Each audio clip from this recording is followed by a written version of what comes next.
Okay, so you know how sometimes you just get that urge to, like, change things up a bit? Mm-hmm. Like, maybe it's finally, like, really nailing that morning routine, Yeah. you know? No. Or getting your team to actually use that new software that everyone's supposed to be using. Right. Or even something way bigger, like really making a difference out in the world, you know? Absolutely, yeah. Like, I think we all have those moments where we're like, all right, something's got to change. Totally. Yeah. Everyone wants to make things better, right? Exactly. And that's what we're diving into today. Okay. We're looking at some super interesting ideas about how to make those changes actually stick. That's a good goal. Because, like, just hoping for change doesn't really get us anywhere. No, not really. Wishing and hoping isn't very effective.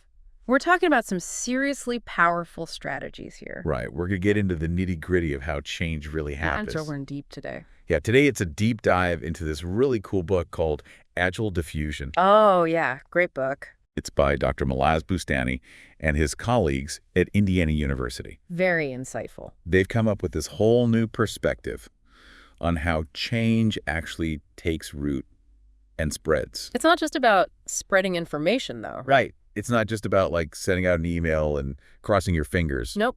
It's about understanding how behaviors spread and how you can actually influence that process. Exactly. It's like the science of change. So whether you're trying to tweak your own habits or make a difference across a whole team or even a community. Even a whole community. This stuff is super relevant. It is. So in this deep dive, we're going to unpack some of the core ideas from the beginning of the book, Agile Diffusion. Okay. Sounds good. We'll explore what Agile science is all about and how it's different from those traditional ways of trying to get new ideas adopted. Yeah, those old ways, they can be slow and frustrating. Oh, they really can be. Like you're stuck in the mud. But with Agile science, it's more like, you know... You're moving quickly and adapting as you go. Exactly. So by the end of this deep dive, you'll have a whole new way of looking at why some changes take off and others just totally flop. And hopefully how to avoid that flop. Yes, and how to, like, tilt the odds in your favor. Yeah, make change more likely. Okay, so right off the bat, the book introduces this idea of agile science. Okay.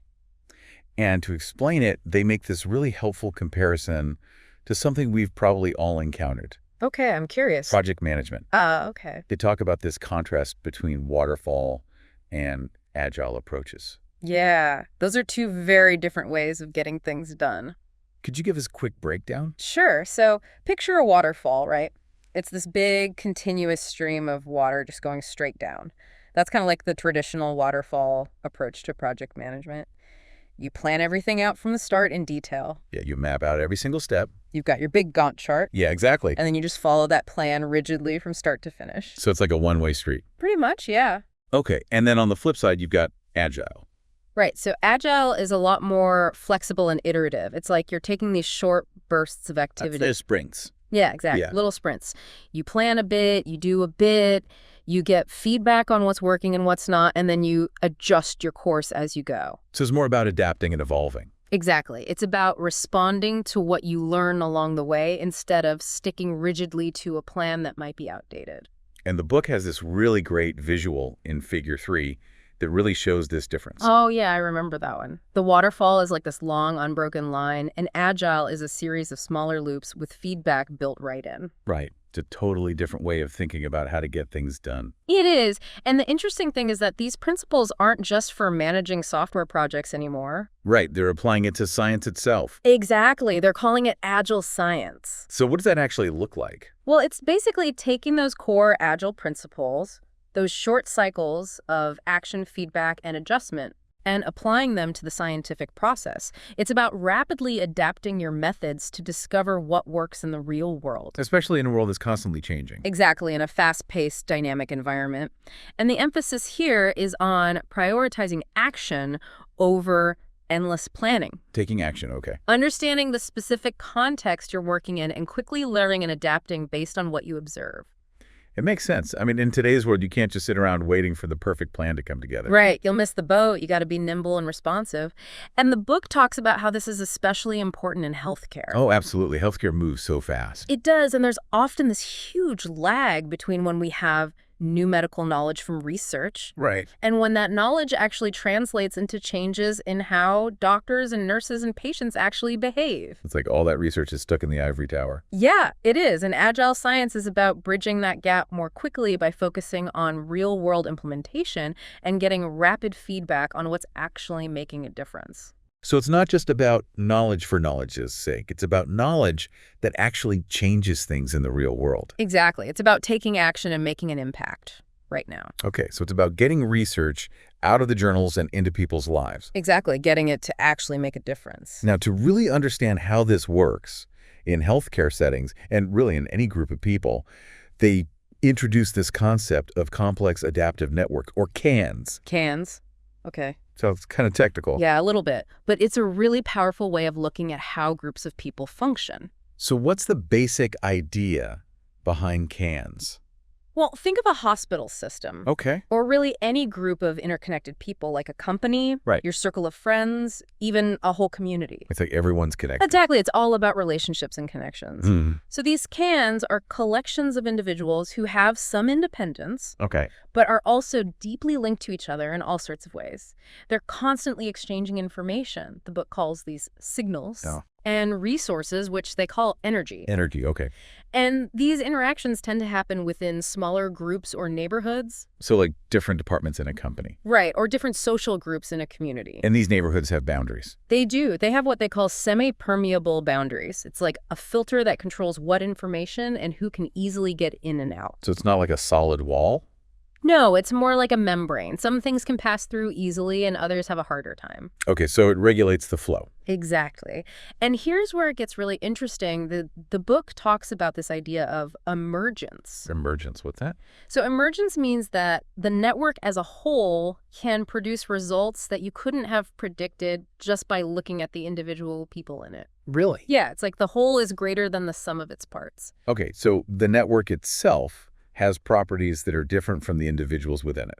Exactly. And what's even cooler is that this overall behavior of the network then loops back and influences how the individuals think, feel, and act. It's like a feedback loop. Exactly. Think about the culture of a really successful company. Okay. It pushes people to perform in ways they might not have otherwise, just because of how the network is structured. So the network itself can drive behavior. Absolutely. It's a powerful concept. That's super interesting. So we're starting to see this picture Mm-hmm. of this dynamic, interconnected system. A web of relationships. Exactly. And now the book shifts gears a bit Okay. and starts talking about why simply diffusing information, like just getting the word out, often totally fails, Yeah, that can be a big problem. especially in these complex networks. Right. Just blasting information out there doesn't guarantee that anyone's going to actually do anything with it. So what's the story? Well, in the author's note, they share this insightful little story about a guy named Dr. Solid. Dr. Solid, okay. Yeah, so he was this consultant trying to build up his practice. And he thought, hey, I've got great skills. I just need to let people know. So he tried to get the word out. Exactly. He did all the usual marketing stuff, you know, putting up a website, networking, trying to get his name out there. Right, the typical playbook. But guess what? The only way he actually landed new clients was through direct referrals from people he'd already worked with and who really trusted him. It's like word of mouth was way more effective than anything else. It was, and it shows that just pushing information out into the void isn't enough to spark real action. That's so true. You can't just assume that if people know about something, they'll automatically do it. Nope. You need more than that. Yeah. And the book then connects this to the advice Dr. Solid got initially, which was to offer this huge range of services to try and appeal to as many organizations as possible. The cast a wide net approach. Yeah, but they call it the Walmart or Target trap. Oh, I like that. Yeah, because, you know, Walmart and Target, they can offer everything under the sun because they have massive resources and tiny profit margins. Right. But most individuals don't have that luxury. Trying to be everything to everyone just dilutes your message and spreads you too thin. So you end up being mediocre at everything. Pretty much, yeah. So if you're just trying to get information out there, then sure, go broad. But if you want to change behavior, Yeah, if you want people to actually do something like hire you or adopt a new habit, then that scattershot approach usually doesn't work. nope. You got to be more focused. Think about it like this. Are you trying to be a laser beam or a floodlight? Laser beam, okay. A laser beam is focused and intense. It can cut through things. A floodlight just kind of illuminates everything, but it doesn't have that same power. Right, so you got to know what you're aiming for. Hell. And they even bring up the example of Google Glass in the book. Oh, yeah, Google Glass, remember that. It was everywhere. It had so much hype, Everyone was talking about it. but hardly anyone actually used it in the end. What happened there? Well, that's the big question, isn't it? It had incredible information diffusion. Everybody knew about it, but it didn't really tap into existing social norms or solve a pressing enough problem for people to actually change their behavior and adopt it. So awareness doesn't automatically lead to adoption? Not at all. And this is especially true in healthcare, where doctors, nurses, patients, everyone's bombarded with new information all the time. New research, new guidelines, new gadgets. It's overwhelming. It is, and the book really emphasizes that this deluge of information doesn't automatically translate into better patient care. Right. Just knowing about the latest research doesn't mean doctors will actually change how they treat patients. Exactly. So to actually change how healthcare is delivered, you need to change human behavior, which Right. often means changing the social norms within the healthcare community. And they give this really powerful example in the book. Oh, yeah. Tell me about it. They talk about Dr. Boustani's own 2006 JAMA paper on the aging brain care model. Okay. This research shows significant positive outcomes for dementia patients and their caregivers. It's really good stuff. Really good stuff. But get this, it took 17 years. 17 years. 17 years for a similar dementia care model to be adopted by the Center for Medicare and Medicaid Innovation. Wow, that's a long time. It's crazy, because that shows how even with strong evidence and published research, it can take forever for those findings to actually translate into widespread practice. That's the problem with traditional diffusion methods. They're just too slow and inefficient. So it's not just about the information itself. Nope, it's about how that information is spread and adopted within these complex systems. Okay, so we're seeing that just throwing information at people isn't enough. Not by a long shot. What's the alternative then? What's the solution? Well, the book starts to dig into that by looking at the network itself, these complex adaptive networks. Those cans. Yeah, those cans. We need to understand how they work if we want to effectively create change. So what are some of the key things we need to know about cans? Well, the book dives into a lot of details, and they Uh. even have a helpful diagram in Figure 7 that lays it all out. Okay. But some of the really crucial aspects are the sheer number of connections in the network. Okay, the density of connections. Right. And the nature of those connections, whether they're strong or weak. So it's not just about how many connections, but also the quality of those connections. Exactly. And then you have to consider how these networks are constantly evolving over time with people joining, leaving, and forming new links. It's like a living, breathing thing. It is, and it's constantly adapting. And one of the things they talk about is self-organization. Self-organization. Okay. What does that mean in this context? So self-organization basically means that the connections within these networks, especially within the smaller neighborhoods, tend to develop organically on their own. So they're not controlled by some central authority. Nope, it's more like bottom-up. Think about how friendships form naturally among colleagues who work closely together. Right. Or how families develop their own unique ways of communicating. It's not dictated from above. It emerges from the interactions themselves. So these connections just kind of emerge organically. They do, and it's a really important part of how these networks function. And then they contrast these traditional ideas about how things spread with what they actually observe in these networks. Right. They talk about this difference between power law distribution and normal distribution. Now, this sounds a little bit like we're getting into statistics. A little bit, but it's important because it really changes how we think about spreading change within these networks. So what's the distinction here? Okay, so traditional diffusion models often assume a normal distribution. You know, that classic bell curve. Yeah, the one they use to grade tests. Exactly. So you've got a few early adopters on one end, then a big chunk of people in the middle who adopt later, and then a few folks on the other end who are resistant to change. The laggards. Yeah, the laggards. But in many real-world networks, things don't actually spread that way. So what happens instead? Well, instead of that nice, smooth bell curve, you often see what's called a power law distribution. Okay. And this looks very different visually. Instead of a smooth curve, you have a lot of smaller players with just a few connections each, and then a few really big players, these hubs. Hubs? Yeah, hubs with tons of connections. So it's like a few superconnectors and then a long tail of less connected individuals. Exactly. And this is important because it means that traditional models that assume you need to reach a certain percentage of the overall population might not be very effective in a network dominated by a few key hubs. So you got to go for the hubs. You got to go for the hubs. If you can influence those highly connected individuals, you can have a disproportionate impact on the entire network.